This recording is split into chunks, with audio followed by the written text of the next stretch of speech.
कैसे आप सब लोग, welcome back to my YouTube channel. स्वागत है आपका फिर से एक नए वीडियो में। तब तक के लिए मैं बता दूं कि अगर आप इस चैनल पे पहली बार आए हैं और चैनल को सब्सक्राइब नहीं किए तो प्लीज आप जल्द से जल्द चैनल को सब्सक्राइब कर दीजिए और बेल आइकन को दबा दीजिए। और भाई आप लोग कैसे हैं? मैं उम्मीद करता हूँ कि आप लोग बहुत ही अच्छे होंगे। तो चलिए बिना देर के वीडियो को स्टार्ट करते हैं। तो देखिए आज का जो वीडियो है उस पर हम बात करेंगे क्लास 9 का साइंस और चैप्टर है आपका 3 केमिस्ट्री का एटम्स एंड मॉलिक्यूल्स, यानी कि परमाणु तथा अणु। ठीक है, तो देखिए बहुत सारे बच्चे ने बोला कि भाई केमिस्ट्री थोड़ा समझ में नहीं आती है, ठीक है ना। तो देखिए ऐसा कुछ बात नहीं है, आपको जो है ना बढ़िया से वीडियो आपको पूरा देखना है, सारा चीज आपको समझ में बढ़िया तरह से आ जाएगा, ठीक है ना। मैं जितना हो सके उतना सिंपल भाषा में क्या करूंगा, मैं आपको बताने का कोशिश करूंगा, ठीक है। तो चलिए सबसे पहले यहाँ पर समझते हैं कि आपका लॉ ऑफ केमिकल कॉम्बिनेशन। देखिए लॉ ऑफ केमिकल कॉम्बिनेशन को बोलते हैं क्या कि परमाणु के यानी कि रासायनिक संयोजन के नियम। क्या बोलते हैं इसको हिंदी में? रासायनिक संयोजन के नियम, ठीक है। देखिए लॉ ऑफ केमिकल कॉम्बिनेशन का मतलब ये होता है कि देखिए आपका केमिस्ट्री में जब भी कोई एटम यानी कि परमाणु आपस में जुड़ती है, कोई भी कंपाउंड बनता है, कोई भी आपका रिएक्शन होता है, ठीक है, तो कुछ ना कुछ नियम के साथ में आपका क्या करती है, एटम सब आपस में कंबाइन करती है, माने कि जुड़ती है। जैसे कि आपने क्लास 8 में पढ़ा होगा कि जब लाइट का रिफ्लेक्शन होता है, ठीक है, तो रिफ्लेक्शन होने का कुछ नियम होता है, ठीक है। जैसे कि उसमें आपका 2 नियम था और उसी नियम के हिसाब से क्या होता है, आपका लाइट का रिफ्लेक्शन होता है, ठीक है। तो उसी तरह से जब भी आपका केमिस्ट्री में कोई भी आपका एटम आपस में जुड़ती है, कंबाइन करती है और कुछ भी रिएक्शन करती है, ठीक है, तो रिएक्शन करने के लिए ना कुछ आपका नियम होती है, आपका 2 नियम होती है, ठीक है। उसी नियम को हम लोग कहते हैं क्या, लॉ ऑफ केमिकल कॉम्बिनेशन, ठीक है। तो लॉ ऑफ केमिकल कॉम्बिनेशन में आपका क्या आता है कि आपका 2 लॉ आता है, ठीक है। तो सबसे जो आपका पहला लॉ है वो है आपका क्या, कि लॉ ऑफ कंजर्वेशन ऑफ मास। कौन क्या है इसका? लॉ ऑफ कंजर्वेशन ऑफ मास, द्रव्यमान के संरक्षण का नियम। अच्छा, एक चीज मैं आप आगे बताने से पहले बता दूं कि जो आपको क्लास फिजिक्स 9 का जो आपको फिजिक्स चैप्टर बताए थे जिसमें आपका था force and laws of motion, ठीक है, तो उसमें जो लास्ट में टॉपिक था आपका कंजर्वेशन ऑफ मोमेंटम। तो कंजर्वेशन ऑफ मोमेंटम का जो हिंदी होगा आपका वो होगा आपका द्रव्यमान के संरक्षण का नियम मैंने वहां पर बता दिया था, ठीक है। और हमने लिखा हुआ भी था द्रव्यमान के संरक्षण का नियम, तो वहां पर द्रव्यमान का संरक्षण का नियम नहीं होगा, वहां पर होगा आपका संवेग के संरक्षण का नियम, ठीक है। तो उसको आप सुधार लीजिएगा, उसके लिए मैं माफी चाहता हूँ, ठीक है। तो देखिए लॉ ऑफ कंजर्वेशन ऑफ मास यानी कि द्रव्यमान के संरक्षण का नियम, यहाँ पर होगा द्रव्यमान के संरक्षण का नियम, ठीक है। देखिए द्रव्यमान के संरक्षण का नियम क्या कहता है क्या कि in a chemical reaction the total mass of reactant is equal to total mass of the product, ठीक है। मतलब ये हुआ कि आपका जब भी कोई आपका केमिकल रिएक्शन होगा, ठीक है, मतलब ये हुआ कि जब केमिस्ट्री में कोई भी आपका रिएक्शन होगा, ठीक है, तो देखिए रिएक्शन जब भी आपका होता है ना, तो रिएक्शन में आपका 2 चीज होता है। रिएक्शन में आपका क्या चीज होता है? आपका रिएक्शन में आपका 2 चीज होता है। क्या क्या 2 चीज होता है आपका? एक आपका होता है रिएक्टेंट। क्या होता है आपका? एक आपका होता है रिएक्टेंट और दूसरा होता है आपका प्रोडक्ट। क्या होता है आपका दूसरा? प्रोडक्ट, ठीक है ना। रिएक्टेंट हम उसको कहते हैं कि जैसे कि रिएक्शन कोई भी हो रहा है, ठीक है, तो रिएक्शन को होने के लिए कौन कौन सी चीजें आपस में पार्टिसिपेट कर रही है। तो रिएक्शन होने से पहले जितना भी चीज आपस में पार्टिसिपेट करेगा, आपस में जुड़ेगा, उसको हम लोग रिएक्टेंट बोलते हैं। और जब रिएक्शन हो जाएगा, रिएक्शन होने के बाद जो नया चीज बनता है उसको हम लोग प्रोडक्ट कहते हैं, ठीक है। इसको एक एग्जाम्पल के साथ समझते हैं। जैसे कि मान लीजिए हमको वाटर चाहिए, हमको क्या चाहिए? हमको वाटर। तो देखिए वाटर को बनाने के लिए हमको क्या चाहिए? हाइड्रोजन चाहिए, H2 लिखते हैं, और ऑक्सीजन चाहिए, O2, ठीक है। जब हमारा हाइड्रोजन और ऑक्सीजन आपस में रिएक्शन करेगा, माने कि आपस में कंबाइन करेगा, जुड़ेगा, ठीक है, तो ये हमारा क्या बनाएगा? ये वाटर बनाएगा, H2O, ठीक है।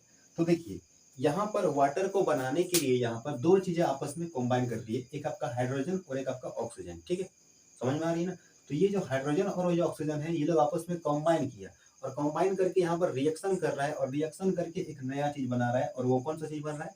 वाटर बन रहा है, ठीक है। तो यहाँ पर जो हमारा हाइड्रोजन और ऑक्सीजन है ना, ये दोनों क्या हो गया? आपका रिएक्टेंट हो गया। क्या हो गया? आपका रिएक्टेंट हो गया। और H2 जो बना हमारा वो क्या हो गया? प्रोडक्ट हो गया, ठीक है। तो देखिए यहाँ पर क्या होगा कि रिएक्टेंट का जो आपका टोटल मास होगा, ठीक है, रिएक्टेंट का मतलब इस रिएक्शन के पहले का, ठीक है, इसका जो मास होगा और रिएक्शन होने के बाद का आपका टोटल का जो मास होगा, वो दोनों आपस में क्या होगा? सेम होगा, इक्वल होगा। इसको और थोड़ा समझते हैं डिटेल में। जैसे कि आपका मान लीजिए यहाँ पर कि हाइड्रोजन का जो मास मैंने लिया वो कितना लिया? 1 ग्राम लिया, ठीक है। और ऑक्सीजन का जो मैंने मास लिया था मान लीजिए 2 ग्राम लिया था, ठीक है। तो इसको अगर हम जोड़ेंगे तो कितना आएगा? 3 ग्राम आएगा, ठीक है ना। तो ये वाटर हमारा बनेगा वो भी आपका कितना बनेगा? 3 ग्राम का ही वाटर बनेगा। यही चीज इस लाइन में कहा जा रहा है, ठीक है ना। मतलब ये हुआ कि रिएक्शन होने से पहले जितना भी चीज आप लीजिएगा उसका सभी का मास को आप जोड़ दीजिए, तो उसका जो भी मास आएगा, और रिएक्शन होने के बाद प्रोडक्ट जितना ही बनेगा, चाहे प्रोडक्ट आपके एक बनेगा, चाहे दो बनेगा, चाहे जितना ही बनेगा, उसको अभी सारा मास को क्या करेंगे, आपस में जोड़ देंगे। तो जो दोनों तरफ का जो मास आएगा ना, रिएक्टेंट में और प्रोडक्ट में, दोनों में जो मास आएगा, वो दोनों मास क्या होगा, आपस में बराबर होगा, इक्वल होगा। इसी को बोलते हैं law of conservation of mass. ठीक है, समझ में आ गया ना, एकदम आसान भाषा में बता रहे हैं। ठीक है ना, ये क्या हो गया आपका लॉ ऑफ कंजर्वेशन ऑफ मास। ये आपको हम एग्जांपल दे दिए। ठीक है ना, आई होप आपको समझ में आ गया होगा। अगर आपको कुछ समझ में नहीं आया है, कोई डाउट हुआ है, ठीक है, तो आप कमेंट में जाइए और कमेंट कीजिए। ठीक है, उसको मैं क्लियर कर दूंगा। ठीक है ना, चलिए इसको हम इस और एक तरह से बोल सकते हैं कि मास ऑफ ये तो हो गया। अच्छा, यहाँ पर शॉर्ट में लिख दिए कि mass of reactant is equal to mass of product. ठीक है ना, यही हो गया आपका। इतना वाला जो स्टेटमेंट लिखा हुआ है ना, ये वैसे ही। ठीक है, चलिए इसको और करके लिखा हुआ है कि mass neither be created nor be destroy in a chemical reaction. ठीक है ना, इसका मतलब ये हुआ कि किसी भी केमिकल रिएक्शन में मास का ना तो क्रिएट कर सकते हैं, ना तो मास को डिस्ट्रॉय कर सकते हैं। ठीक है ना, मतलब मास हमेशा क्या होता है, कंजर्व होता है।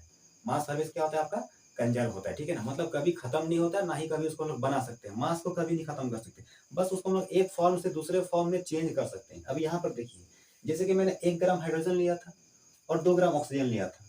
ठीक है ना, तो 3 ग्राम मैंने ले लिया, तो फाइनली जो बना मेरा वो भी कितना बना, 3 ग्राम बना। क्या मास यहाँ पर डिस्ट्रॉय हुआ, नहीं हुआ। मतलब क्या बढ़ गया मास, क्या यहाँ पर 3 के बाद यहाँ पर 4 हो गया, हुआ नहीं हुआ ना। तो यहाँ पर क्या हुआ, इंक्रीज भी नहीं हुआ, मतलब क्रिएट भी नहीं हुआ। ठीक है, या 3 की जगह पर यहाँ पर क्या 2 हो गया, नहीं हुआ, 2 भी नहीं हुआ। ठीक है, तो मतलब ये होगा डिस्ट्रॉय भी नहीं हुआ। ठीक है, तो मास का क्या होगा, क्रिएट भी नहीं होगा, मास का और डिस्ट्रॉय भी नहीं होगा। ठीक है ना, तो किसी भी केमिकल रिएक्शन में मास का ना तो क्रिएट होता है, ना तो मास का डिस्ट्रॉय होता है। इसी को बोलते हैं law of conservation of mass. ठीक है ना, दोनों आपका डिफिनेशन है। ठीक है, चाहे तो आप इसको भी बोल सकते हैं या तो इसको भी बोल सकते हैं, दोनों ही आपका सही है। अगर आप एग्जाम में लिखिएगा तो दोनों में से किसी एक को लिखिएगा, ठीक है, तो भी आपको पूरा नंबर मिल जाएगा। ठीक है ना, और साथ में एग्जाम्पल दे दीजिएगा। ठीक है ना, ये चीजें समझ में आ गई। फिर इससे आपको क्वेश्चन किस तरह से आता है, क्वेश्चन आपको दिया हुआ रहेगा, कुछ आपका रिएक्शन रहेगा। जैसे कि मान लीजिए एक छोटा सा एग्जाम्पल ले रहे हैं कि कोई आपका कार्बन है, रिएक्शन करेगा ऑक्सीजन के साथ में और बनेगा कार्बन डाइऑक्साइड। ठीक है, जहां पर आपको दिया हुआ रहेगा कि कार्बन का मास इतना ग्राम है, ऑक्सीजन का मास इतना ग्राम है, और कार्बन डाइऑक्साइड का मास आपको कुछ दिया हुआ रहेगा। ठीक है, आपको वेरीफाई करना है कि ये जो है ना कंजर्वेशन ऑफ मास को ये फॉलो करता है। ठीक है,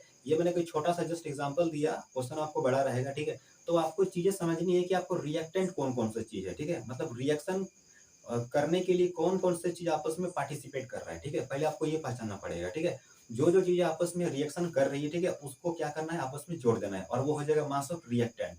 जब उसको आप जोड़ दीजिएगा तो आपको देखना है कि रिएक्शन होने के बाद में क्या बन रहा है। ठीक है, वो तो आपका प्रोडक्ट हो जाएगा।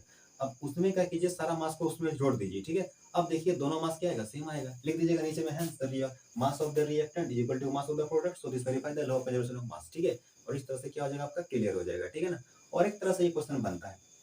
सपोज आपका यही क्वेश्चन में अगर हम ऐसा कर दें कि मान लीजिए कि 1 ग्राम हाइड्रोजन में कितना ग्राम ऑक्सीजन रिएक्शन करेगा कि 3 ग्राम क्या बनेगा, 3 ग्राम आपका वाटर बनेगा। ठीक है, तो इसी क्वेश्चन में हम थोड़ा सा देख लेते हैं एक बार कि अगर ऐसा पूछा जाए कि 1 ग्राम हाइड्रोजन में कितना ग्राम हम लोग ऑक्सीजन लेंगे कि 3 की आपका टोटल 3 ग्राम क्या बनेगा, वाटर बनेगा। तो इस तरह से हम लोग कर लेंगे। मान लीजिए यहाँ पर कि आपका 2 को 3 को कोई भी कितना भी चीज आपका रिएक्टेंट में हो सकता है, और प्रोडक्ट में भी आपको कितना भी चीज हो सकता है, 2-3 को भी हो सकता है आपका। तो जैसे कि ये बोल दिया कि भाई कि हाइड्रोजन दिया है आपका 1 ग्राम और वाटर बनेगा 3 ग्राम, तो बताओ कितना चाहिए ऑक्सीजन। ठीक है, तो देखिए यहाँ पर मैंने मान लिया यहाँ पर एक्स एक्स मान लिया। ठीक है, तो यहाँ से तो आप निकाल सकते हैं ना, यहाँ से निकाल सकते हैं आप। जैसे कि अगर एक्स निकालना हो आपको तो एक्स इक्वल टू कितना हो जाएगा, 3 - 1, तो ऐसे करके तो 2 आ जाएगा। तो इस तरह से आपका 2 टाइप से क्वेश्चन आपका इस कंजर्वेशन ऑफ मास से आपका क्वेश्चन आता है एग्जाम में। ठीक है ना, तो चलिए आगे बढ़ते हैं। नेक्स्ट टॉपिक क्या है आपका, सेकंड जो आपका है लॉ ऑफ कांस्टेंट प्रोपोर्शन। ठीक है, इसको हम लोग बोलते हैं क्या, निश्चित अनुपात का नियम, या इसको स्थिर अनुपात का नियम भी कहते हैं। ठीक है, निश्चित अनुपात का नियम या स्थिर अनुपात का नियम देखिए क्या कहता है, कह रहा है कि in a chemical substance the elements are always present in a different proportion by mass. ठीक है, मतलब किसी भी केमिकल सब्सटेंस में, मतलब देखिए केमिस्ट्री में कोई भी आपका सब्सटेंस बनता है। ठीक है, और ये रिएक्शन करके ही बनता है। ठीक है, तो जब भी आपका कोई भी कंपाउंड आपका बनता है, आपस में कोई भी सब्सटेंस बनता है, कोई भी पदार्थ बनता है, ठीक है, तो बनने के लिए क्या होता है ना कि वो डिफरेंट रेशियो में, ठीक है, एटम्स है वो डिफरेंट रेशियो में क्या करती है, आपस में कंबाइन करती है, आपस में जुड़ती है, और वो कोई भी कंपाउंड बनाती है। ठीक है, कोई भी सब्सटेंस बनता है। इसको जस्ट एक एग्जांपल समझते हैं। जैसे कि अगर हम बात करें वाटर, वाटर क्या है, देखो सब्सटेंस है। ठीक है, तो वाटर हमारा क्या है, एक सब्सटेंस है आपका।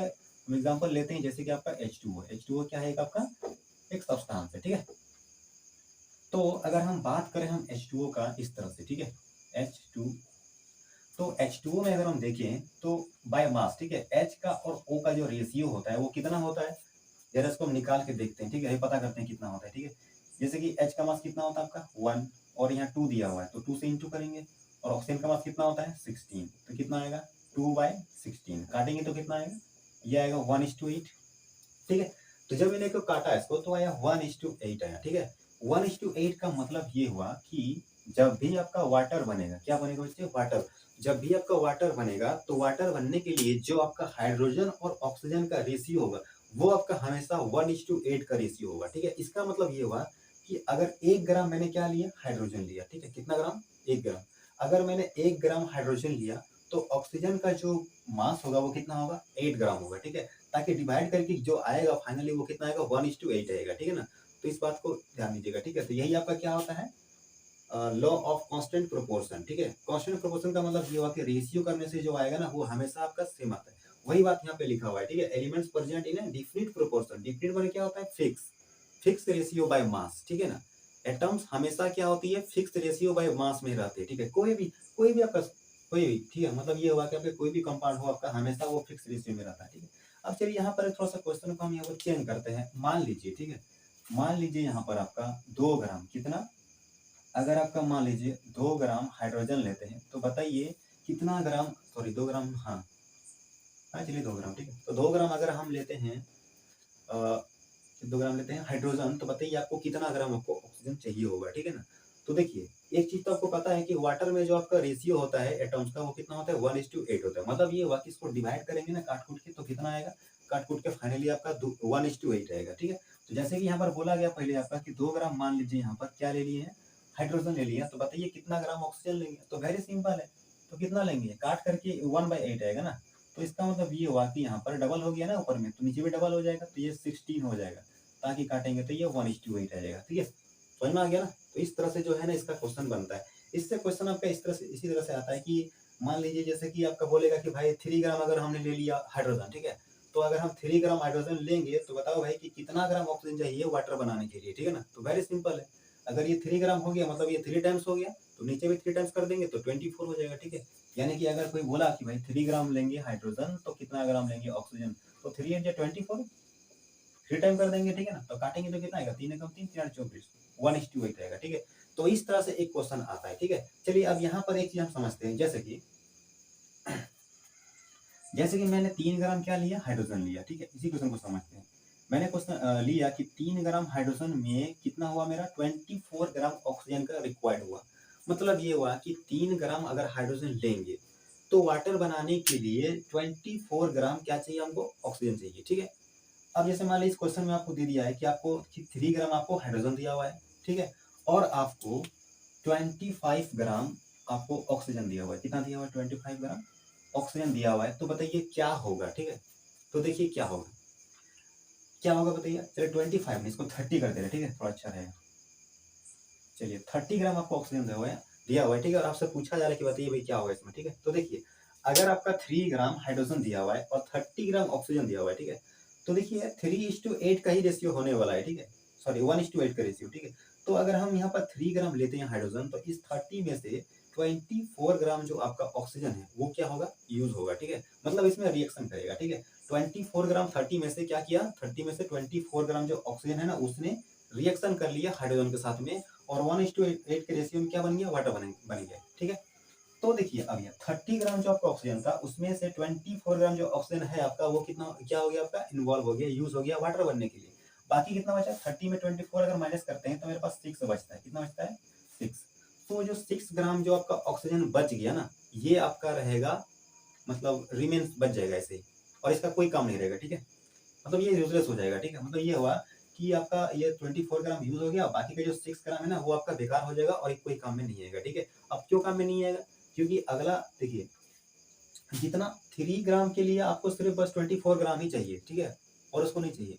अगर यहाँ 4 ग्राम अगर होता, ठीक है, अगर 4 ग्राम होता तो फिर क्या होता भाई, तो 4 के लिए फिर कितना होता आपका, 4 के लिए तो फिर होता ही नहीं यहाँ पर, ठीक है, क्योंकि यहाँ पर 4 8 32, तो फिर 2 ग्राम कम पड़ जाता, ठीक है, तो आपका रिएक्शन ही नहीं होता। समझ में आ गया ना।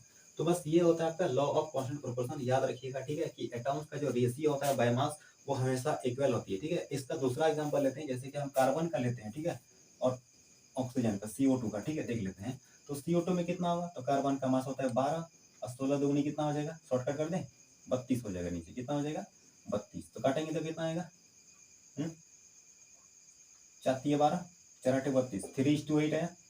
3:8 का मतलब ये हुआ कि कार्बन डाइऑक्साइड बनाने के लिए हमको अगर हम 3 ग्राम लेते हैं कार्बन, तो उसके हिसाब से 8 ग्राम हमको लेना पड़ेगा ऑक्सीजन, तब बनेगा कार्बन डाइऑक्साइड, ठीक है। तो अगर आपसे पूछा गया कि मान लीजिए अगर आपसे 6 ग्राम ले लिया हम कार्बन, तो बताओ कितना ग्राम ऑक्सीजन लेंगे, तो इसको 3 दूनी 6 कर दिए, अगर डबल कर दिए तो इसको भी डबल कर देंगे, 8 दूनी 16 हो जाएगा, ठीक है। अगर 3 ग्राम लेंगे कार्बन तो लेंगे 16 ग्राम क्या लेंगे, ऑक्सीजन, ठीक है। इस तरह से आपका लॉ ऑफ कांस्टेंट प्रोपोर्शन का क्या आती है, क्वेश्चन आती है, ठीक है। आई होप आपको समझ में आ गया होगा ये वाला। अगर कहीं पर अभी तक कोई भी डाउट है तो आप कमेंट सेक्शन में जा करके फिर से कमेंट कीजिए, उसके लिए मैं फिर से समझाने का कोशिश करूंगा, ठीक है। चलिए, तो ये हो गया, आगे देखते हैं क्या है आपका, कि एक साइंटिस्ट था, ठीक है, जिन्होंने कुछ अपना नियम दिया था, ठीक है, जिसको हम कहते हैं डाल्टन एटॉमिक थ्योरी। क्या कहते हैं इसको भी, डाल्टन एटॉमिक थ्योरी।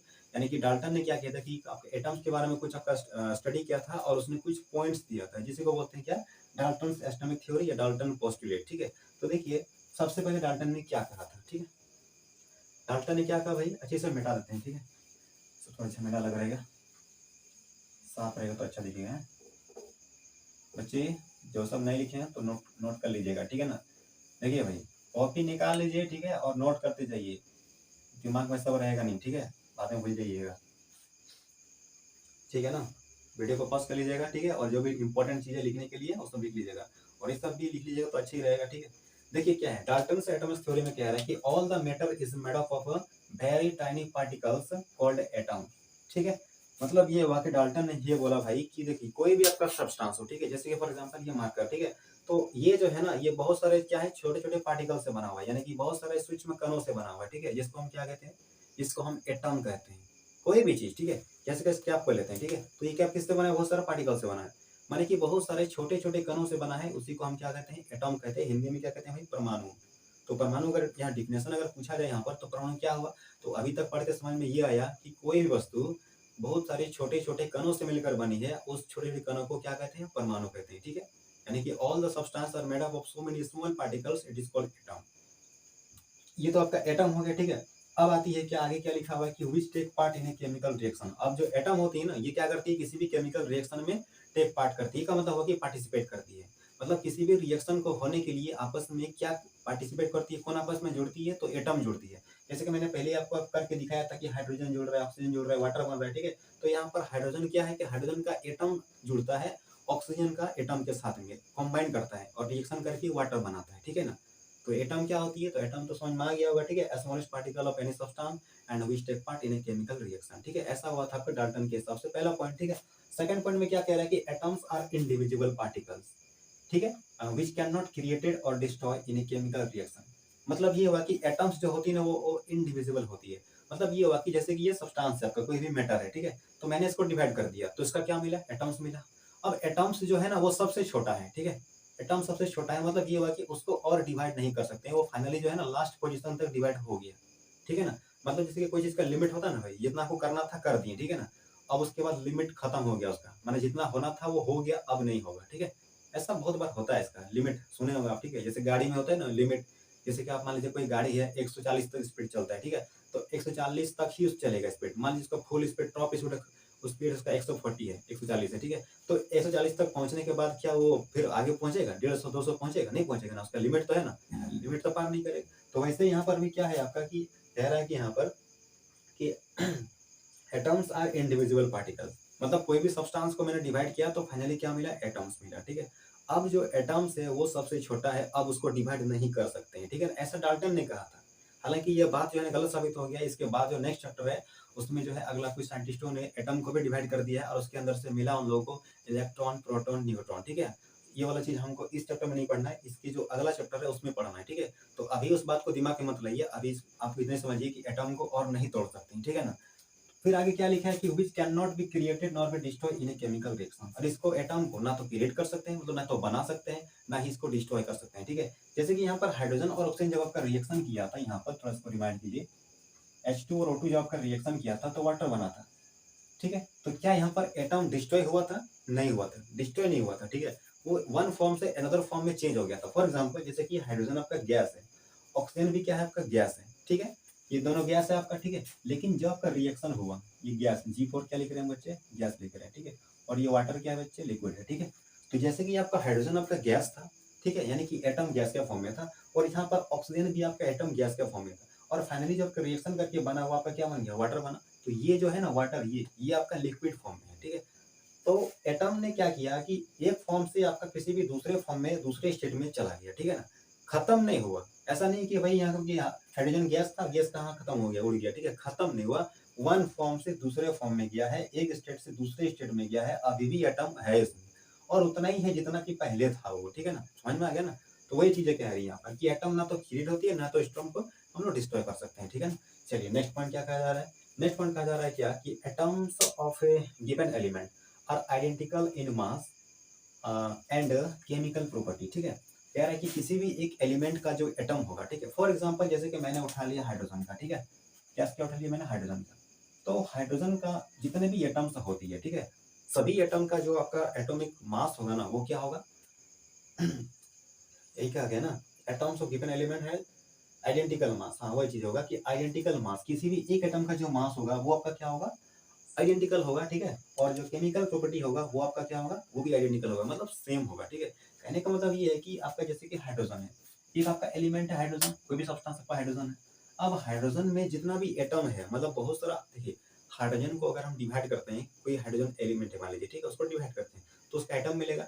तो उसमें जितना भी एटम्स है, जैसे कि बहुत सारा एटम मिलेगा, जैसे कि अगर पूछे आपसे कि इसमें कितना एटम है, तो बहुत सारा एटम है। तो उसी तरह से कोई हाइड्रोजन है या कोई दूसरा एलिमेंट है, जैसे कि मैंने ले लिया यहाँ पर, मान लीजिए आयरन को लेते हैं। आयरन मतलब क्या होता है? लोहा, ठीक है। मान लीजिए भाई ये क्या है? आयरन है। अगर मैंने इसको डिवाइड किया तो क्या मिलेगा? आयरन का एटम मिलेगा, ठीक है ना। तो देखिए अब इस आयरन का एटम जो है, ये जो आयरन का आपका एटम है, उसमें प्रत्येक एटम का, मान लीजिए यहाँ पर 100 एटम है, कितना निकला? मान लीजिए यहाँ पर 100 का एटम निकला, फॉर एग्जाम्पल, जस्ट ऐसा नहीं होगा, ठीक है ना। मान लीजिए मैंने आयरन का कितना एटम निकला? आपका 100 एटम निकला, ठीक है ना।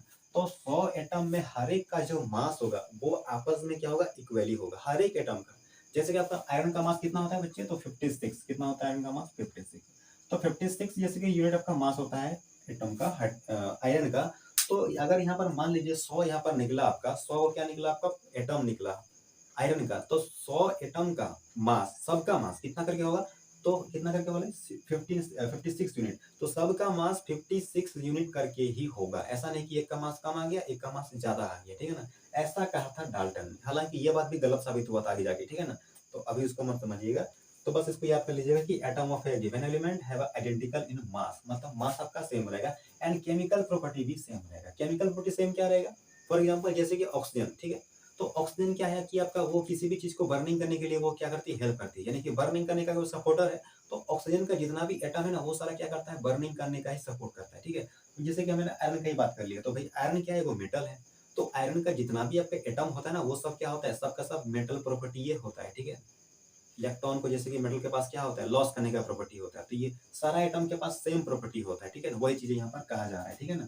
समझ में आ रही है ना। चलिए नेक्स्ट पॉइंट कह रहा है कि atom of different element have different masses and different chemical property. अब हो रहा है कि ये तो हो गया कि आपका सेम, मतलब एक ही टाइप का अगर एलिमेंट है तो उसमें एटम क्या होगा? आपका मास सेम रहेगा और प्रॉपर्टी सेम रहेगा, ठीक है। लेकिन अगर एटम को अलग अलग मतलब एलिमेंट से लिया जाए, ठीक है। फॉर एग्जाम्पल जैसे कि मैंने ले लिया मैंने हाइड्रोजन से एटम, और ले लिया मैंने एक ऑक्सीजन का एटम, ठीक है। तो यहाँ पर क्या है कि जैसे कि हाइड्रोजन का एटम का मास आपका कितना होता है? 1 यूनिट, और ऑक्सीजन का एटम का मास कितना होता है? 16 यूनिट। तो यहाँ पर आप देख सकते हैं क्लियरली कि यह जो एटम का जो मास है, अलग अलग जब मैंने लिया एलिमेंट तो मास क्या हुआ? अलग अलग आया, ठीक है। हाइड्रोजन के लिए आपका कितना आया? 1 यूनिट, और ऑक्सीजन के लिए कितना आया आपका? 16 यूनिट। तो अलग अलग आया ना, कहाँ सेम आया? तो वही चीजें बोला जा रहा है कि एटम ऑफ डिफरेंट एलिमेंट, मतलब अलग अलग एलिमेंट का जो मास होगा वो आपका क्या होगा? अलग होगा, ठीक है। और जो केमिकल प्रॉपर्टी होगा वो भी क्या होगा? अलग ही होगा। देखिए कैसे अलग है भाई, ये देखिए हाइड्रोजन है, हाइड्रोजन क्या काम आता है? ये एगो फ्यूल है, ठीक है। हाइड्रोजन इज ए फ्यूल, ये वो फ्यूल की तरह काम करता है, और रॉकेट में जो फ्यूल आपका यूज होता है ना, वो हाइड्रोजन का फ्यूल ही यूज होता है, ठीक है। इसको भी याद कर लीजिएगा। आप बोलेंगे क्यों यूज होता है इसका? तो इसीलिए क्योंकि इसका जो आपका कैलोरीफिक वैल्यू होता है, यानी कि जो ऊष्मीय मान वो सबसे अधिक होती है, यानी कि जितना 1.5 लाख किलो जूल पर केजी आपका होती है ऊष्मीय मान किसका, हाइड्रोजन का, यानी कि एलपीजी में जितना भी होता है ना उससे कितना बहुत ज्यादा होता है। ठीक है, समझ में आ रहा है कि नहीं आ रहा है? तो इसीलिए हम लोग क्या करते हैं, फ्यूल के रूप में हाइड्रोजन को भी यूज करते हैं रॉकेट को फ्लाई करने के लिए, बंद करने चलाने के लिए। ठीक है ना, ये तो समझ में आ गया आपको। तो ये दोनों का कहा जा रहा है कि यहाँ पर जो मास होगा ना वो क्या होगा, अलग अलग होगा। ठीक है, वही चीज यहाँ कह रहे हैं कि डिफरेंट मास होगा। ठीक है, अलग अलग एलिमेंट का, और केमिकल प्रॉपर्टी भी अलग है। ये कहाँ जलने में काम आता है, और ये ऑक्सीजन ये तो किसी को जलाने में काम आता है, ये तो किसी को जला सकता है। ठीक है ना, मतलब किसी को जलाने के लिए क्या चाहिए, ऑक्सीजन चाहिए, और ये खुद क्या होता है, जलता है। तो दोनों अलग अलग चीज है। ठीक है ना, तो इस तरह से क्या हो गया, केमिकल प्रॉपर्टी डिफरेंट हो गया, मास भी डिफरेंट हो गया। ठीक है ना, तो ये पॉइंट हो गया। चलिए next point, atoms combine in the ratio of a small whole number to form a compound। ठीक है, देखिए जब भी आपका कोई भी एटम्स आपस में कंबाइन करती है तो एक स्मॉल होल नंबर में क्या करती है, आपस में कंबाइन करती है किसी भी कंपाउंड को बनाने के लिए। मतलब ये हुआ कि वो कभी भी इस तरह से कंबाइन नहीं करती है। जैसे फॉर एग्जांपल, जैसे कि आपको मैंने बताया कि H2O का जो फॉर्मूला होता है वो हुआ था H2O। अगर हम बात करें कार्बन डाइऑक्साइड का, ठीक है, तो उसका फॉर्मूला क्या होता है, CO2। इसी तरह से अगर हम किसी और की फॉर्मूला बात करें अमोनिया का तो NH3। ठीक है, और किसी का बात करें तो सल्फर डाइऑक्साइड का SO2। ठीक है, मतलब क्या हुआ, कुल मिलाकर के समझ में क्या आया, अभी बता रहे हैं क्या समझ में आया, समझा रहे हैं। ठीक है, यहाँ पर कुछ मिल गया, वही द था यहाँ पे। देखिए यहाँ पर ये कहा गया कि जैसे कि मैंने बोला कि H2O वाटर, तो H देखिए वाटर बनने के लिए H कितना को आया, 2 एटम। H का कितना एटम है, 2 एटम है, और O का 1 एटम है। अगर हम बात करें कार्बन डाइऑक्साइड का तो CO2, यानी कि कार्बन का कितना एटम, 1 एटम, ऑक्सीजन का 2 एटम। ठीक है, अगर हम बात करें अमोनिया का तो NH3, यानी कि नाइट्रोजन का 1 और हाइड्रोजन का 3। ठीक है, अगर हम बात करें मान लीजिए मीथेन गैस का बात करते हैं तो CH4, तो C1 H कितना आ गया 4। अगर हम ग्लूकोज का बात करें तो कितना होता है भाई, C6 H12O6।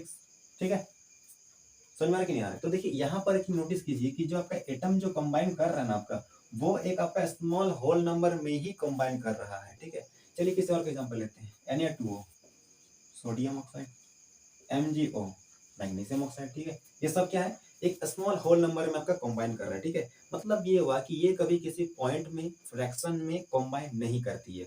मतलब ऐसा नहीं होगा कभी, ऐसा कभी नहीं होगा। जैसे कि मान लीजिए यहाँ पर हो गया कि H3.2 और O7.9, ऐसा ऐसा कभी नहीं होता है, पॉइंट में नहीं होगा, फ्रैक्शन में भी नहीं आएगा। ठीक है, कि H3/2 आ गया और O आपका 6/7 आ गया। ठीक है, इस टाइप का कभी नहीं आएगा। ठीक है, तो यही होता है कि आपका atoms always combined in a small whole number. ठीक है, और स्मॉल होल नंबर का मतलब ये हुआ कि ऐसा भी नहीं आएगा कि जैसे कि मान लीजिए आपका C आ गया 2 और O4, ऐसा भी नहीं होगा। ठीक है ना, ये स्मॉल होल नंबर नहीं हुआ। ठीक है, क्योंकि ये और कटने वाला है। ठीक है, ये यहाँ पर कटेगा, 2 बार में कटेगा और ये फाइनली CO2 बनेगा। ठीक है ना, जैसे कि MgO, तो MgO को भी हम लोग Mg2O2 ऐसा नहीं लिखेंगे क्योंकि ये कटेगा, ये Mg कट 2 कट जाएगा तो फाइनली बचेगा MgO। इस तरह से लिखा जाएगा। ये हुआ आपका स्मॉल, मतलब छोटा से छोटा, और होल नंबर का मतलब हुआ कि कोई भी आपका एक गोटा गोटी जिसको बोलते हैं। ठीक है, कोई भी एक नंबर रहेगा। ठीक है, जैसे कि आप दुकान में पेन खरीदने जाइए, एग्जाम्पल के लिए इसको समझा रहे हैं।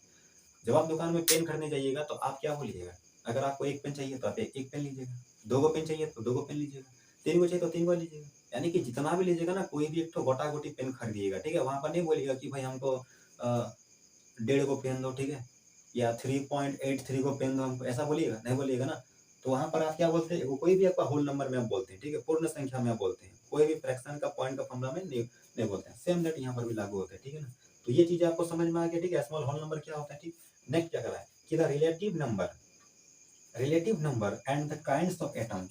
ठीक है, always constant in A given compound. कोई भी कंपाउंड में जो आपका नंबर ऑफ रिलेटिव नंबर है, जो आपका काइंड्स ऑफ एटम है, वो आपका क्या होगा, सेम होगा। ठीक है, रिलेटिव नंबर का मतलब ये हुआ कि जैसे कि मैंने बात किया वाटर, तो वाटर में आपका क्या आ रहा है कि H2 आ रहा है और O एक आ रहा है, मतलब 2 और 1, 2 और 1 3 हो गया यहाँ पे। तो वाटर में H2 वो ही होगा और O एक वही होगा और बनेगा वाटर। मतलब ऐसा नहीं है कभी भी कि आपका वाटर बनने के लिए मान लीजिए आपका यहाँ पर H आपका 3 आ गया और O आपका 5 आ गया और बन गया वाटर, ऐसा कभी नहीं होगा। ठीक है ना, क्या बोले यहाँ पर कि रिलेटिव नंबर का मतलब क्या हुआ कि पहले 2 आया फिर 1 आया, कुछ नहीं तो 1 आया, तो मतलब 2 आया 1 2 1। ठीक है, इसके लिए क्या है आपका 1 2, कुछ नहीं तो 1 2, यहाँ 1 3, यहाँ पर क्या है 1 4। ठीक है, यहाँ 6 12 6, यहाँ पर क्या आया 2 1, यहाँ पर 1 1, यहाँ पर भी 1 1, ठीक है। तो ये जो आपका रिलेटिव नंबर है, मतलब एक के बाद वो जो भी आ रहा है, ठीक है, वो हमेशा आपका सेम आएगा, ठीक है ना।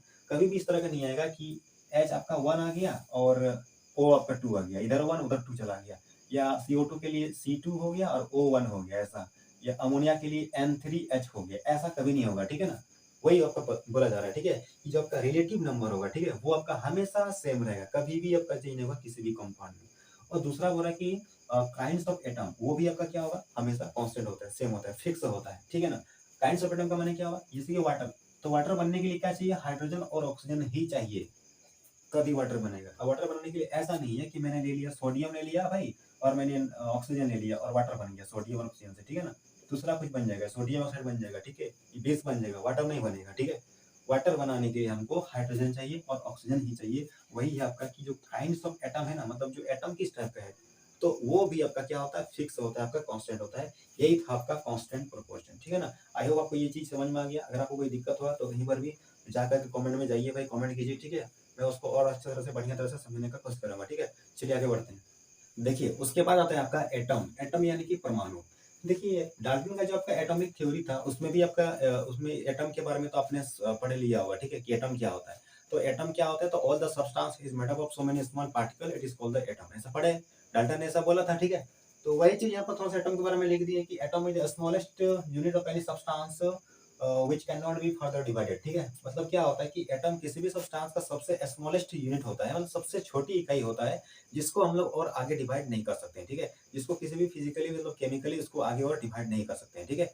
बाकी आपका बुक में अलग अलग तरह से डिफिनेशन बहुत तरह से लिखा हुआ रहेगा, ठीक है। किसी में आपका लिखा हुआ रहेगा कि atom is the smallest part of any elements which can not be break down into two other kinds of particle by any physical or chemical property method, ठीक है। इस तरह से जो है आपका डिफिनेशन अलग अलग तरह से लिखा हुआ रहता है, ठीक है। मेनली आपका ये है कि एटम सबसे छोटा है, इसको और नहीं तोड़ सकते हैं, बस बात खत्म, ठीक है। यही आपका एटम होता है, ठीक है। इसका थोड़ा एग्जांपल ले लेते हैं, ठीक है, इसका कि एटम ये एक्चुअली है किस तरह से, ठीक है।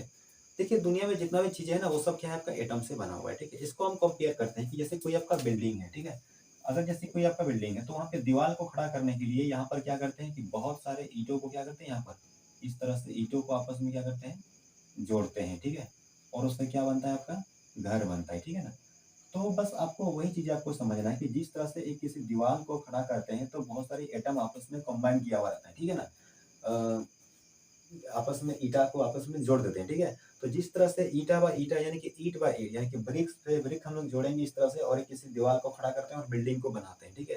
तो वैसे ही आपका दुनिया में जितना भी आपका सब्सटेंस है, जितना भी आपका मटेरियल है, हर एक मटेरियल हर एक मैटर आपका क्या है, बहुत सारे एटम से आपका इसी तरह से एटम से बना हुआ है, ठीक है। बायोलॉजी में आपने पढ़ा होगा सेल के बारे में, ठीक है। जैसे कि हमारा जो बॉडी है, जो स्किन है, ये सेल से बना हुआ है, ठीक है। तो ऐसे ही जो आपका ये मैटर है, ठीक है, ये किससे बना हुआ है, ये किससे बना है, एटम से बना हुआ है, ठीक है ना। इसको सबसे छोटा पार्ट्स कहा जाता है, ठीक है ना। आगे क्या बोल रहा है, कुछ चीजें आपको समझ लेते हैं, जैसे कि आपका atoms are very very small in size, they can not see with naked eye, and size of the atom are measured in the nanometer. मतलब ये क्या होता है कि एटम्स बहुत छोटा होता है। अगर हम एटम के साइज की बात करें तो इतना छोटा होता है, इतना छोटा होता है, इतना छोटा होता है कि इसको हम अपनी खुली आंख से नहीं देख सकते। मतलब ये हो कि नेकेड आई से नहीं देख सकते हैं, उसको देखने के लिए क्या चाहिए, माइक्रोस्कोप चाहिए, ठीक है। यानी कि माइक्रोस्कोप का यूज करके हम देख सकते हैं कि एटम जो है ना किस तरह के होती है, ठीक है। अब एटम की अगर हम साइज की बात करें तो चूंकि एटम तो बहुत छोटा होता है, ठीक है। तो इसीलिए एटम का साइज जो है ना बहुत छोटा होता है, और वो नैनोमीटर में होता है। किसमें होता है, नैनोमीटर में, ठीक है। बुक में आप देख लीजिएगा, कुछ आपका एग्जांपल दिया हुआ है, ठीक है। वहां पर जैसे कि आपका हाइड्रोजन का आपका एग्जांपल कितना दिया हुआ है, ठीक है। यानी कि जो भी आपका दिया हुआ रहेगा वो आपका किसमें दिया है, नैनोमीटर में।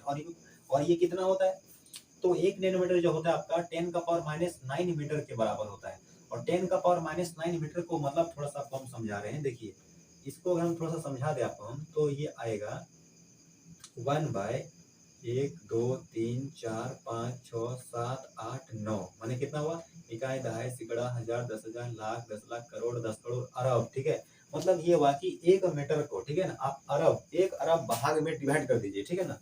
तो जो आएगा, जो वैल्यू आएगा उसको बोलते हैं 1 नैनोमीटर। तो उतना छोटा साइज का होता है एटम। अब आप बोलेंगे सर अगर हम 1 मीटर को हम डिवाइड कर देते हैं, ठीक है ना, दो जगह डिवाइड मतलब 10 से डिवाइड कर देंगे तो कितना आएगा, तो 10 से अगर डिवाइड कर दीजिएगा तो फिर आएगा ना कुछ भी 0.1 मीटर आएगा, ठीक है। 100 मीटर आया। तो उसी तरह से हम फिर से अब डिवाइड करेंगे, मतलब ऐसा ऐसा मतलब कितना एक कितना बोले आपको, बोले हम 1 अरब ने कितना बोले, उतना बार आपको मतलब उतना से डिवाइड करना है। तो वो जो वैल्यू आएगा ना वो बहुत ही छोटा आएगा, ठीक है। और उतना छोटा साइज का एटम होता है आपका, समझ में आ रहा है ना, उतना साइज में क्या होता है, एटम होता है, तो जो कि बहुत ही छोटा होता है, ठीक है। इसको याद कर लीजिएगा कि आपका 1 नैनोमीटर का जो आपका वैल्यू होता है वो 10 का पावर माइनस 9 मीटर होता है, और 1 मीटर का वैल्यू होता है आपका 10 का पावर 9 मीटर, ठीक है। इसको अगर उल्टा कर दे तो ऐसा हो जाएगा। ये क्वेश्चन आपका एग्जाम में एक आपका आता है यहाँ से।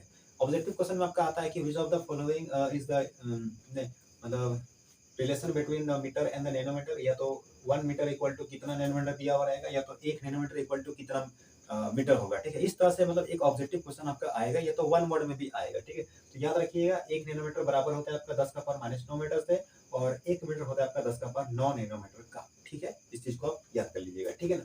चलिए आगे क्या है, देखिए डाल्टन के बारे में तो आपने अभी अभी पढ़ा एक बार, ठीक है। अब डाल्टन ने क्या दिया था, कुछ आपका सिंबल भी दिया था, यानी कि एलिमेंट्स का कुछ उसने सिंबल भी दिया था कि भाई इस तरह से एलिमेंट का सिंबल होता है, ठीक है। ये तब की बात हो रही है जब आपका किसी भी एलिमेंट्स का डाल्टन के सिवा उस समय और किसी ने सिंबल नहीं दिया था, मतलब एलिमेंट्स का डिस्कवर जब हुआ था तो उस समय डाल्टन ने ही जो भी डिस्कवरी किया था फर्स्ट में, और उसके बाद सिंबल वगैरह जो है ना फर्स्टली उसी ने दिया है, ठीक है। और उसके बाद जितना भी सिंबल आया वो सब बाद में आया।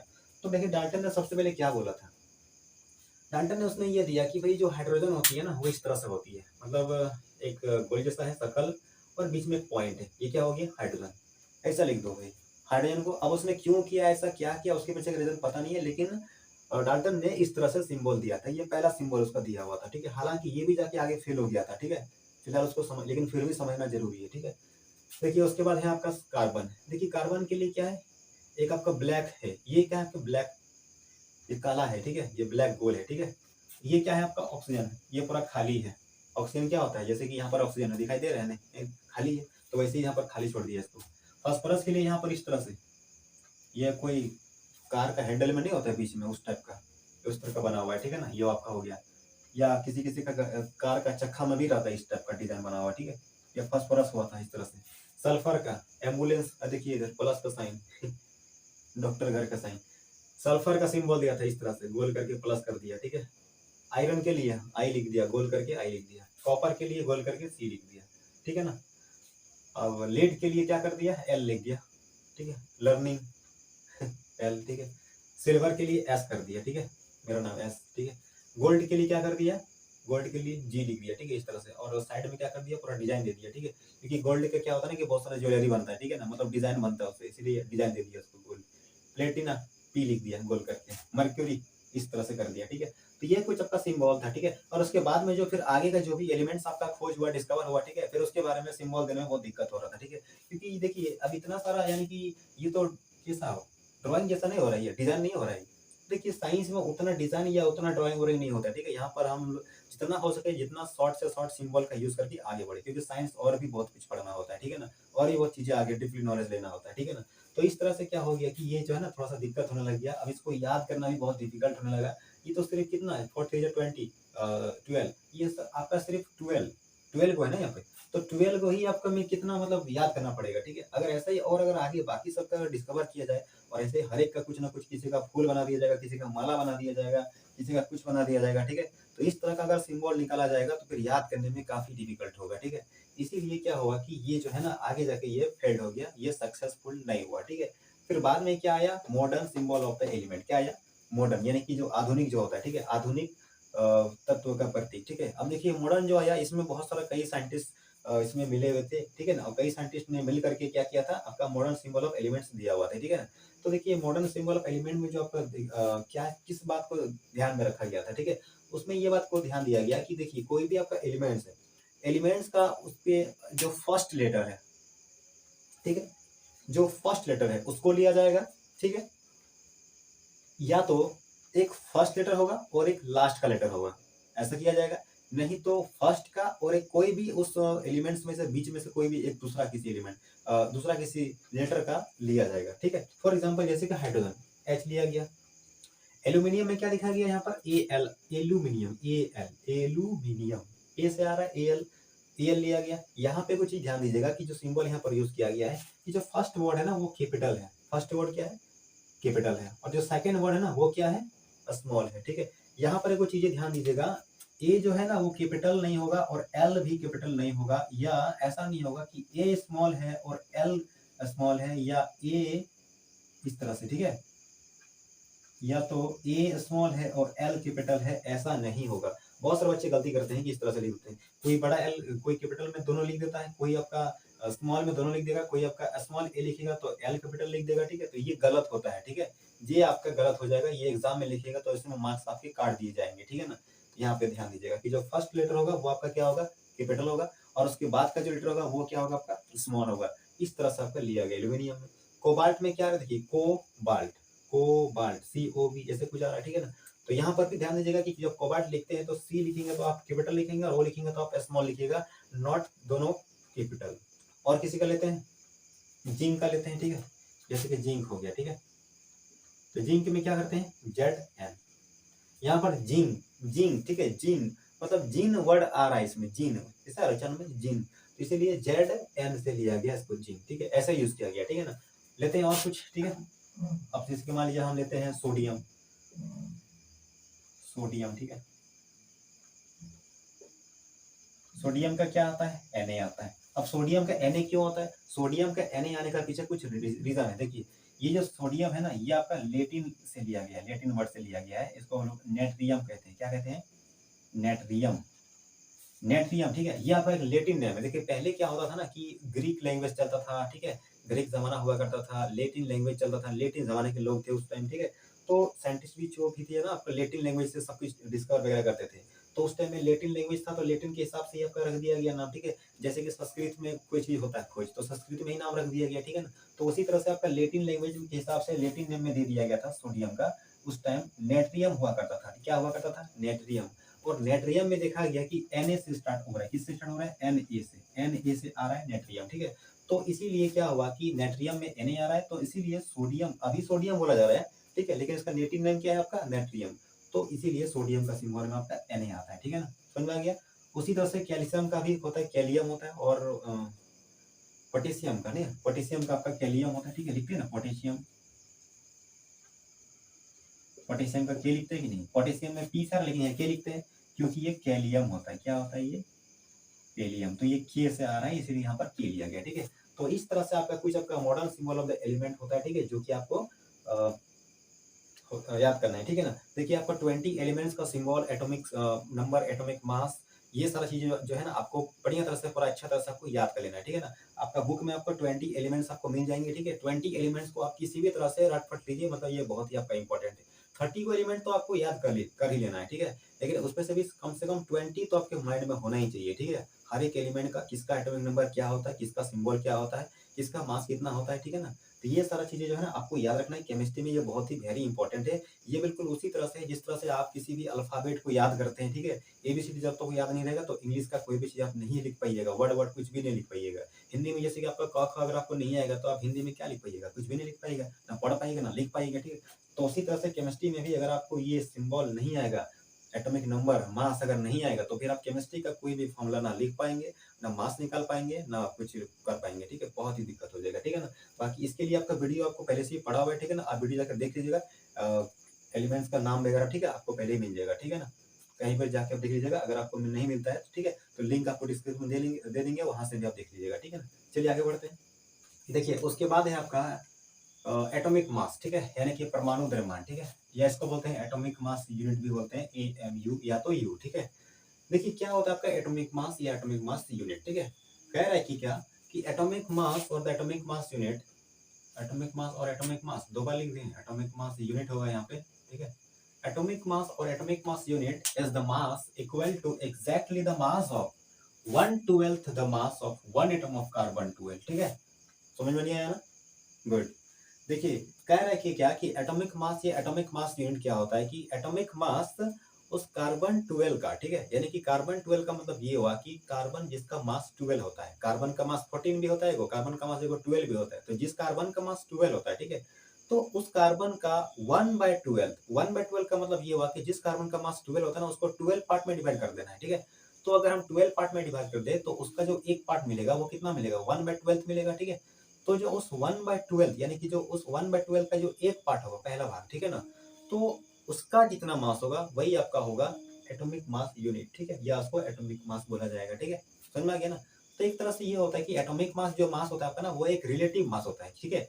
और किससे आपका रिलेटिव किया गया है, ये आपका कार्बन 12 के साथ में रिलेटिव किया गया है, ठीक है ना। और इसी के साथ में रिलेटिव मास सारा चीज का होता है, ठीक है। इसको थोड़ा समझ में अगर नहीं आए तो एग्जांपल लेते हैं, ठीक है ना, आप शायद समझ में नहीं आया होगा।